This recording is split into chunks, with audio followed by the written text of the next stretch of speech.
welcome to Horns of Dilemma, a podcast of the Texas National Security Review, TNSR. I'm Doyle Hodges, Executive Editor of TNSR. In this week's episode of Horns, Associate Professor Sheena Greitens of the University of Texas Austin, Director of the Asia Policy Program, sits down with Nuri Turkel.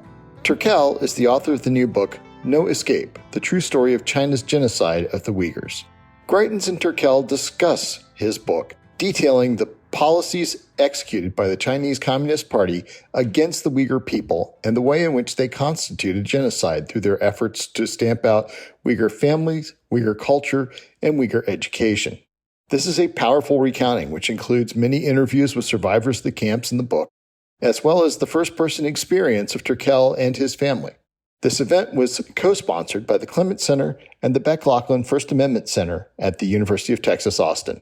Let's listen in. Well, it's really a pleasure for me to be able to welcome Nuri Turkel to this event today. I met Nuri several years ago through work on China's surveillance state in particular and its impact on human rights and freedom in Xinjiang, and had the pleasure of testifying to the U.S. Commission on International Religious Freedom when Nuri was a commissioner there. So I have a long appreciation for his work and am really pleased to be able to have someone with his long expertise and commitment to principled advocacy for human rights join us here at UT. So Nuri, thank you for making the trip.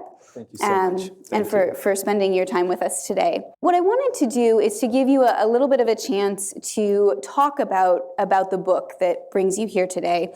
And I wanted to ask you if you could tell us a bit about what led you to write the book.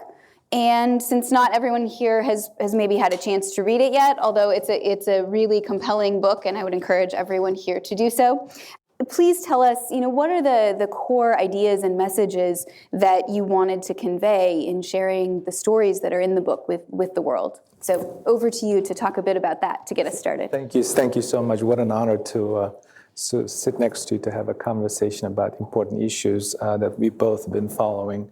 It's been a pleasure to follow you and learn from your expertise over the years. Thank you very much.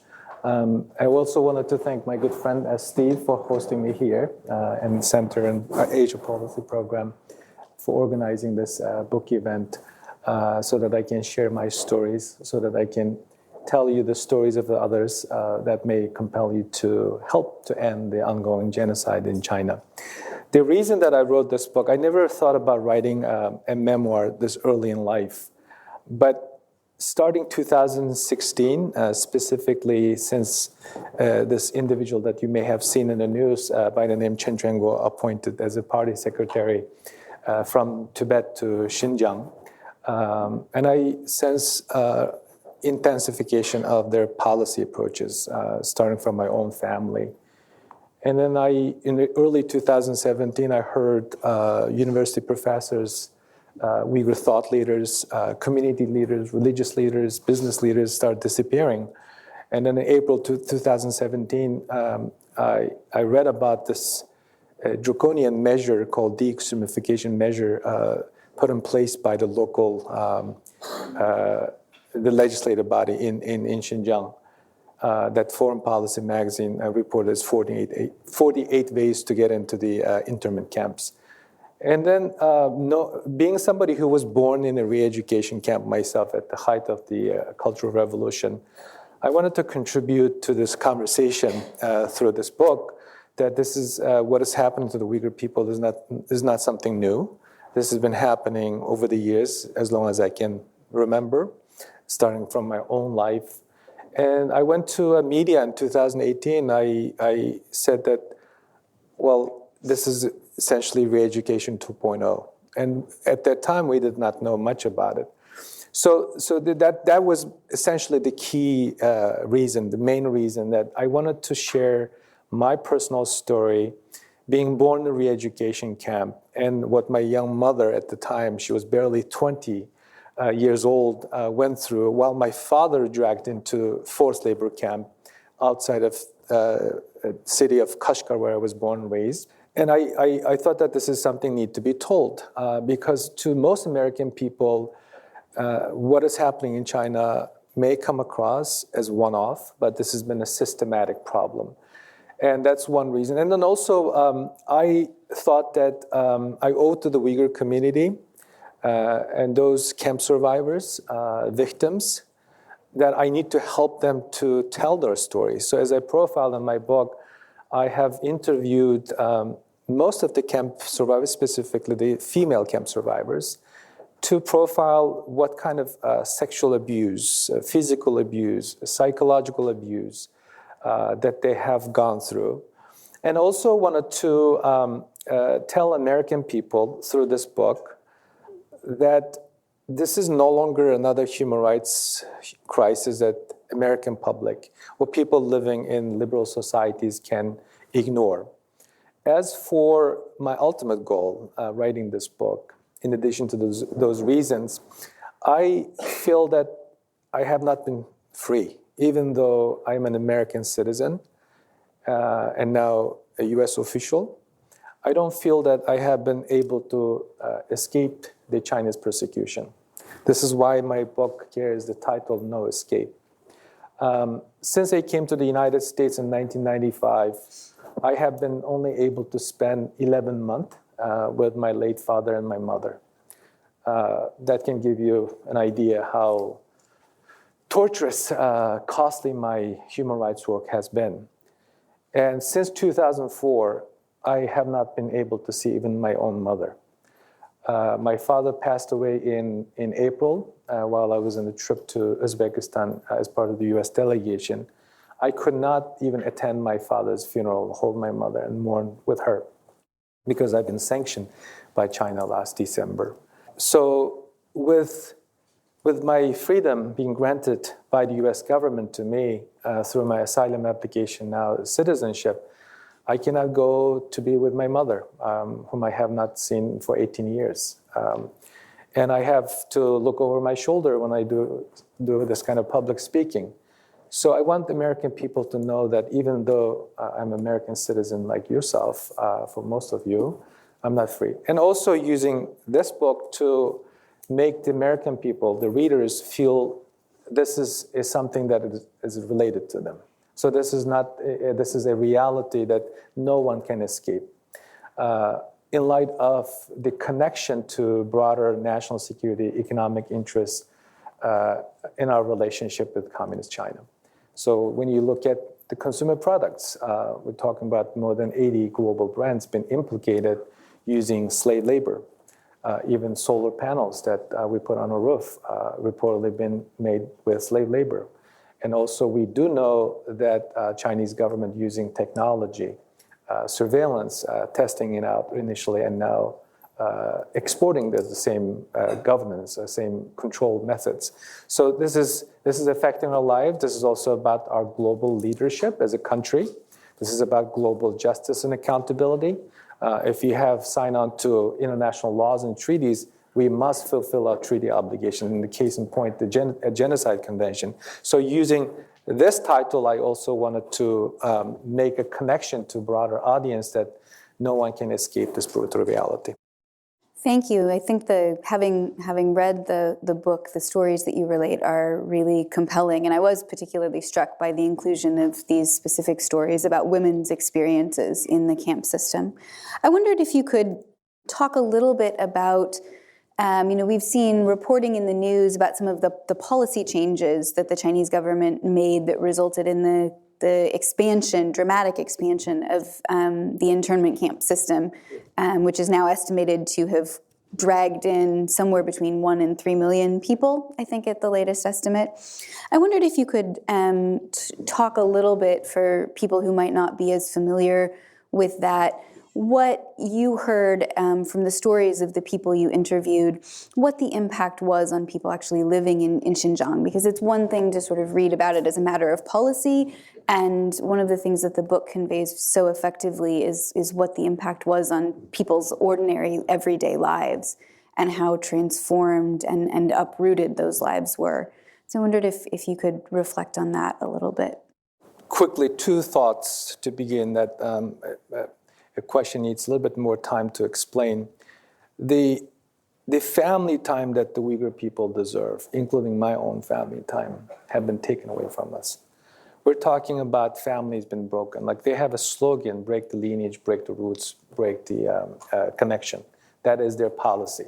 So they're specifically targeting Uyghur families, taking about 800,000 Uyghur children, as reported in the New York Times, to state-run orphanages, which they call boarding schools, in a way that the Chinese also committing genocide against Uyghur children.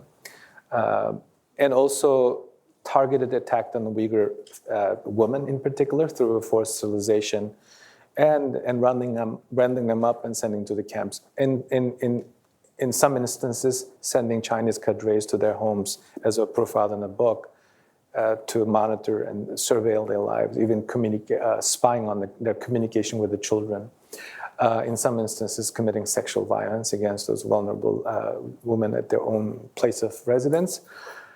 That is what is happening there. So they broke the families as promised. They effectively disconnected the Uyghur fathers from their children. I interviewed individuals who are based in Turkey who recognized their children in the TikTok video messages, chanting pro-CCP slogan, sitting on the laptop of a cop, who was the reason that this kid could not see his family. And because of the surveillance, pervasive surveillance, the Uyghur families in China deleted their foreign contacts starting 2018, including my own family, telling us not to call, not to return under any circumstances. As for the Uyghurs outside of China, including those in the United States, this has also been extremely difficult. If you talk to any Uyghur here at home or around the world, I travel a fair amount doing public events like this, meeting with government officials, community leaders. It's just horrifying to hear their stories. And some instances they ask for my help to find out if their loved ones who disappeared are still breathing.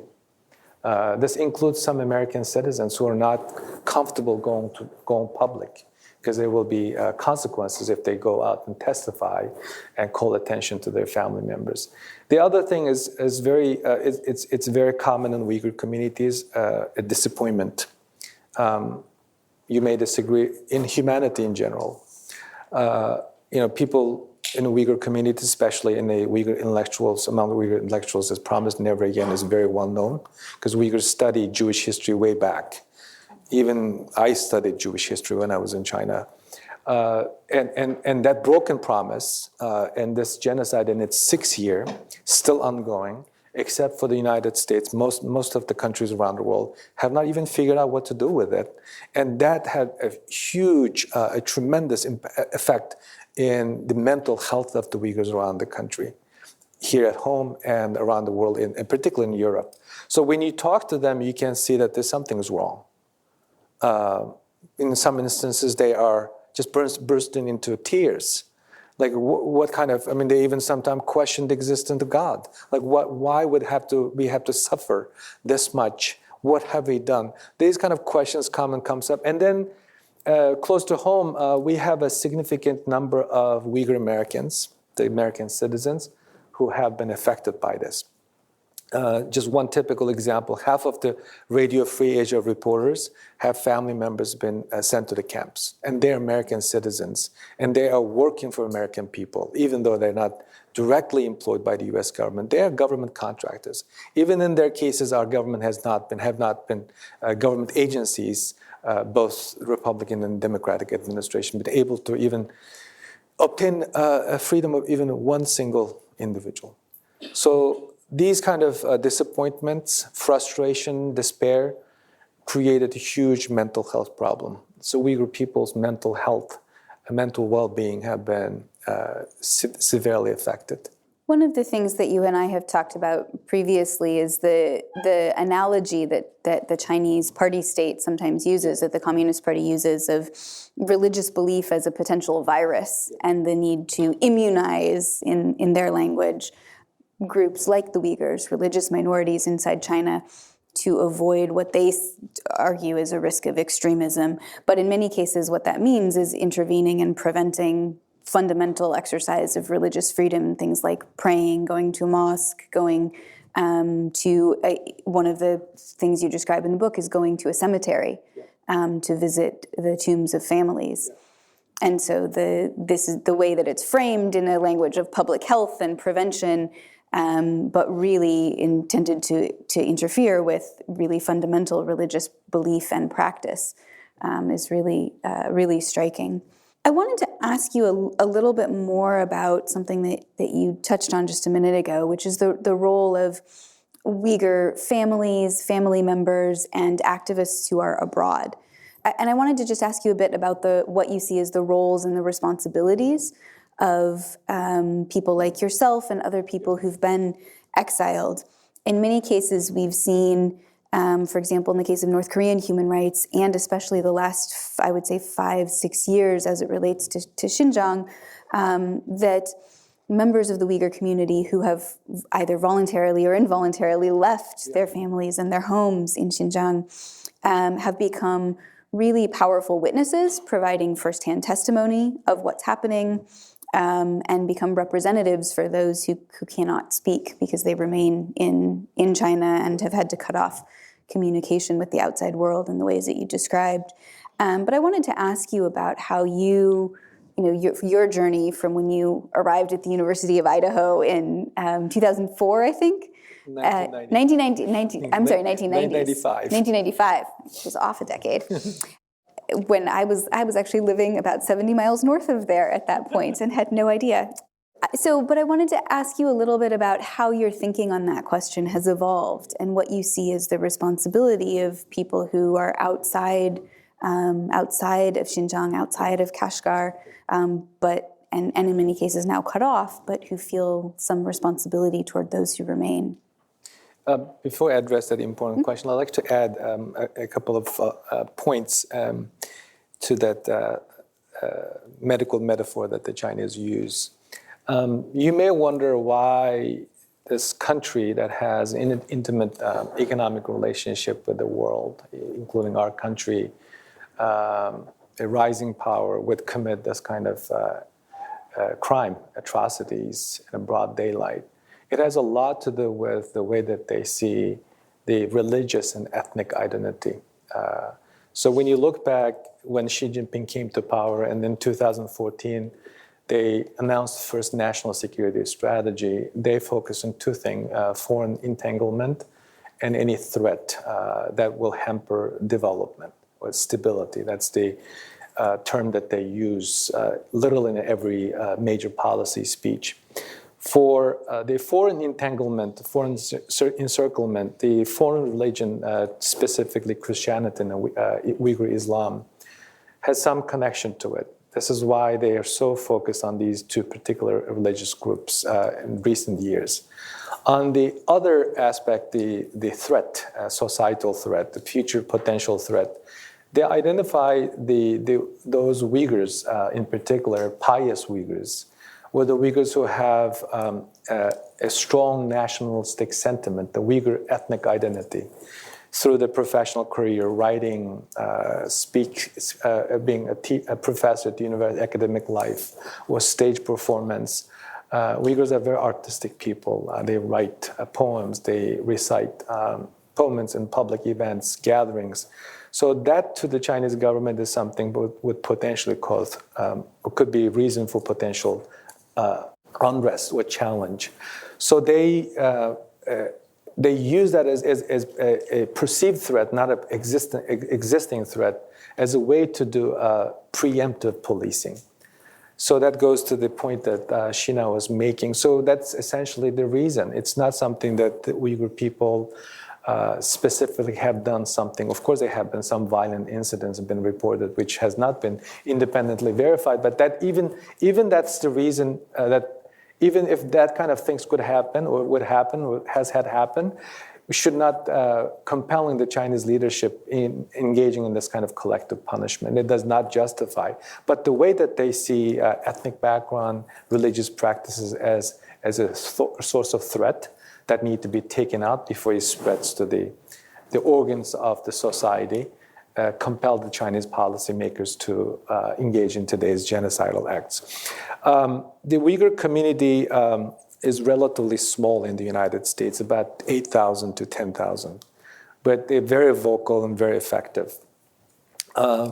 The one way I think the success, even in the face of this brutal regime, the risks, personal risks, family risks, the Uyghur communities, both here at home and around the world, in Europe in particular, have been very courageous.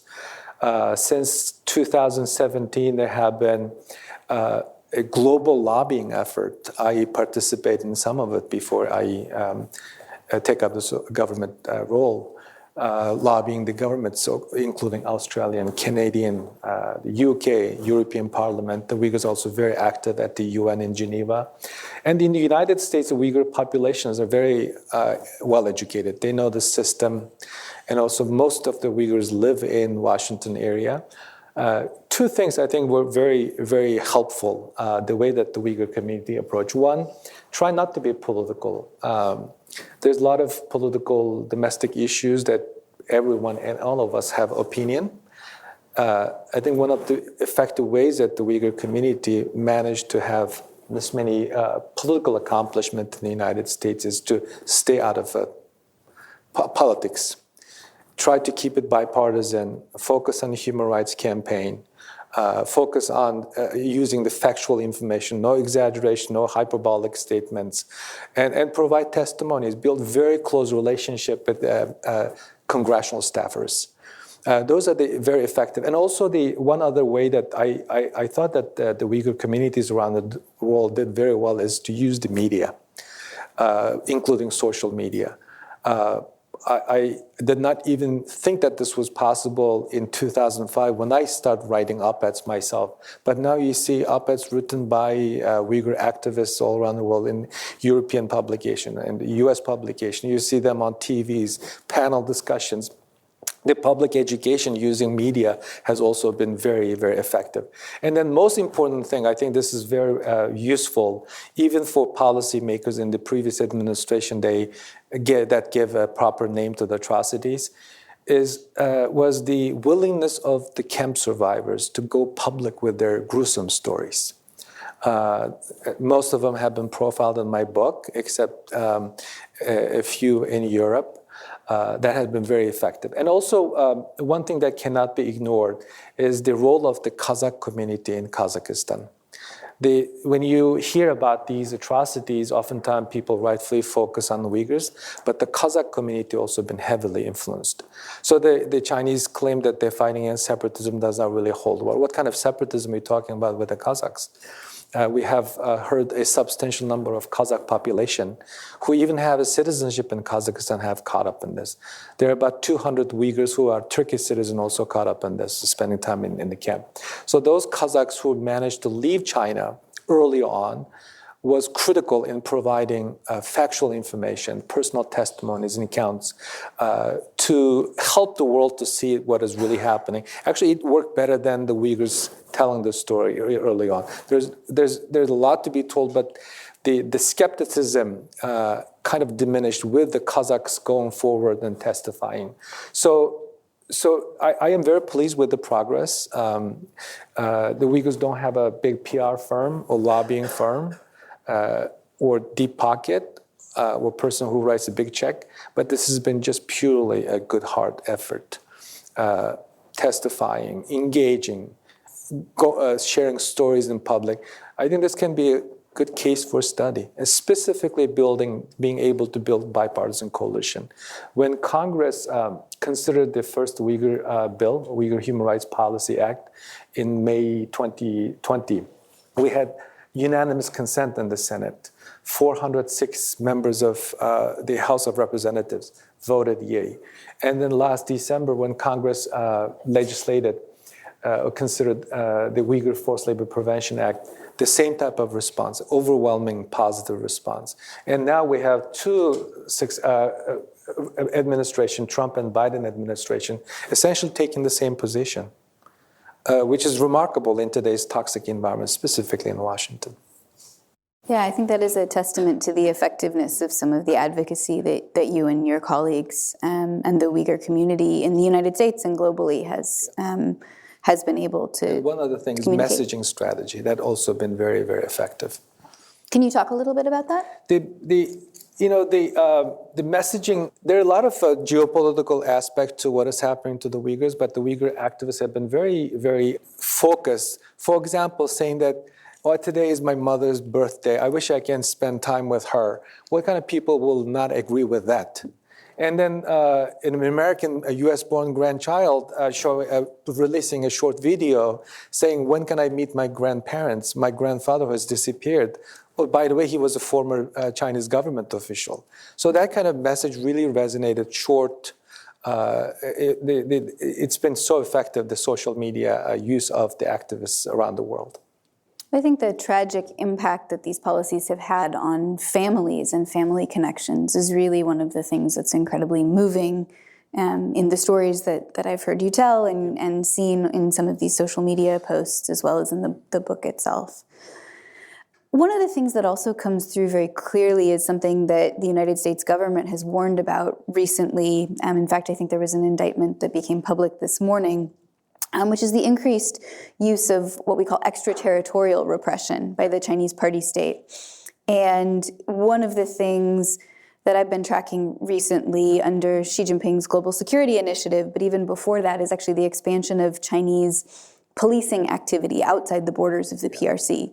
So China has, in some cases, offered police assistance, established police liaison relationships, offered to provide training to foreign police officers in Southeast Asia and Central Asia, elsewhere in the world.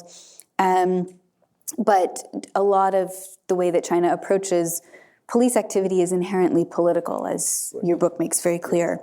And that doesn't change because the activity suddenly becomes internationalized. So I wanted to ask you about, as both an advocate, a human rights advocate, and as someone who thinks about American policy in your role on the Commission on International Religious Freedom, what are the challenges that we need to think through, and what are some of the policies that we will need to be considering in the years ahead to deal with this growing challenge of extraterritorial repression? So the State Department has a term, they call it transnational repression. Secretary Blinken issued statement and imposed visa ban on Chinese individuals, unnamed Chinese individuals, entities that have been engaging in transnational repression. Some countries use different terminologies. For example, Australians use coercion. They have 3C. You're aware of John Garneau's invention of 3Cs: corrupt, coercive, and corrosive influence operation. This is a pandemic. This is a global problem that we're dealing with. So the Chinese diplomatic community, they're also using, like, for example, I was in Los Angeles to attend a big event, and there was two Chinese individual. One of them looked like a military guy, filming, taking pictures of me. I don't know his identity, but this is very common. They go there and they try to scare you, try to affect your mental well-being. And also the other thing that they do, and I can talk about how they affect our freedom of speech in the United States. They also go and talk to, through WeChat app most of the time, the individuals whose family members have been taken to the camp. They say, you either work with us, go around and report of the activities of the activists, or you will stay silent, don't say anything, don't testify.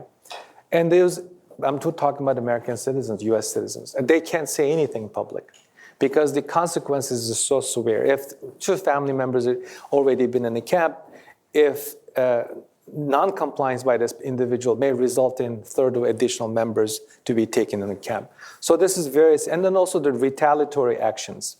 As I alluded earlier, for example, I can't get my mother out of China. She has a family here in the United States, 5 grandchildren between me and my brothers. She cannot travel because of the Chinese retaliation, holding her a hostage. And also, this is one of the many stories that I hear. This is very common in the Uyghur community. And as for the academic institutions, I'm so grateful that the school is hosting this event. This is very unusual. You may find it incredible. the hosting Uyghur-specific topics and events has been very rare. I can even count how many times that I went to speak at law schools in the United States. This simply because the universities are also very afraid of or concerned of the Chinese pressure. In some instances, the Chinese consulate called the universities or the professors hosting events like this not to host. I have not dealt with it publicly yet, but I know it for a fact that the university professor has been pressured not to engage in provocative conversations with respect to China. On the policy ground, we have, the problem with our system. This is not something that we were prepared or we have got used to dealing with. So the U.S. Congress is considering a legislation to deal with transnational repression. At the end of the day, this is a sovereignty issue. This is a free speech issue. If you cannot speak your mind in your own country, in the United States, then we have a serious problem. If you're an academic, if you're a professor, if you're worried about what the CCP or United Workfront Department in Beijing thinks about your work, then we have a serious problem. If you're a student, you worry about speaking your mind in your classroom because your fellow classmates may have an objection or objectionable view, or may have opposing view, then we have a problem. So this is a systematic problem. It started with the targeted attack on the Uyghurs, but now it's becoming a bigger concern.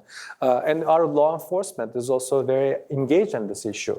The law that I was alluding earlier, the Uyghur Human Rights Policy Act, directs the U.S. law enforcement, the FBI specifically, to investigate and hold to account to those engaging in transnational repression against our fellow Americans in this country. I wanted to ask you a couple more questions about that, because one of the things that is a research focus here at UT is looking at disinformation and misinformation, but particularly maybe state-sponsored disinformation, and how we think about free speech and the protection of free speech in a case where we might have really powerful state-sponsored actors that are spreading disinformation through channels that might be clearly propaganda outlets, but other places where that activity might be much more limited or insidious or covert.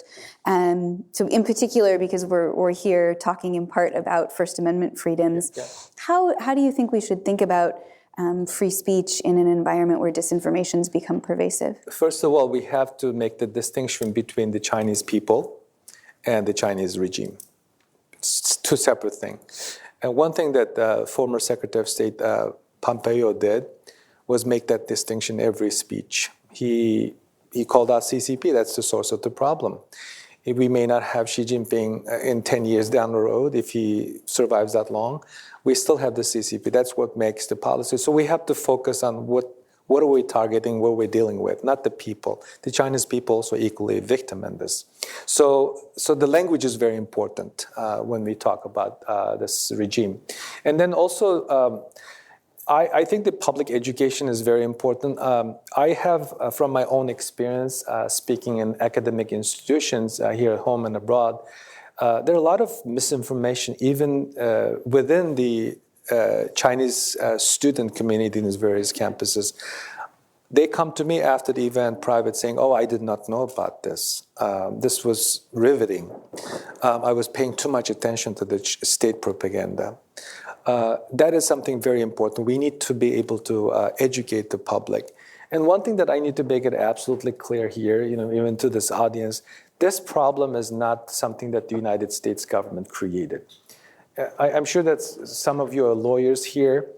The United States only called out the regime committed genocide about 6-7 times. It's not something common even in our State Department. In fact, the State Department lawyers don't like our government to casually accuse a government, another government committing genocide, because it will compel us to act under our treaty obligation. So it's not an easy decision, and the U.S. government was compelled to do it because the facts are overwhelming, and the information that they had publicly, internally, were overwhelming. That compelled the United States government to call this regime out for the atrocities being committed. So the one thing that we need to think about is this is not something that we cooked up. The Chinese have this old video by a former chief of staff to Secretary Colin Powell, That's their best weapon. They always use that to justify saying, United States trying to use the Uyghur cause. No, United States does not have to use the Uyghur cause. Actually, the Uyghur problem has been a problem in the U.S. government's approach, engagement with China. Not engagement, dialogue. That term is not the proper term to use. So when you talk to the Chinese really annoyed, even to this day. You may recall watching Secretary Blinken's exchange with his counterpart in Alaska. That's how sensitive this issue is. So you need to stop listening to the Chinese saying that this is something United States created, and you need to pay less attention to the whataboutism. Of course that we have problems as a country, but it's not the way that the Chinese disinformation campaign has been trying to tell the world. This has been very effective in Europe, particularly. In some countries, they genuinely believe, and this is even worse in the Muslim countries. Not too long ago, there was a resolution at the UN to debate on the recent UN report. Vast majority of the Muslim countries voted it down. That includes countries like Pakistan, all the stands in Central Asia that have a connection to the Uyghur people through history, cultural language. And then the other thing that we need to be able to do is to encourage the students to have a free engagement. I don't think that it's fair, as I noted earlier. If I were a student today in anywhere, in law school or grad school, I should be annoyed. Academic freedom is very, very important for us. We should be able to speak and write our minds. This is how America is and how it works. So letting that kind of fear out of your mind is critically important. And the United Work Department should not run how we operate in our academic institutions. Thank you for listening to this episode of Horns of a Dilemma, and please don't forget to visit our website at tnsr.org.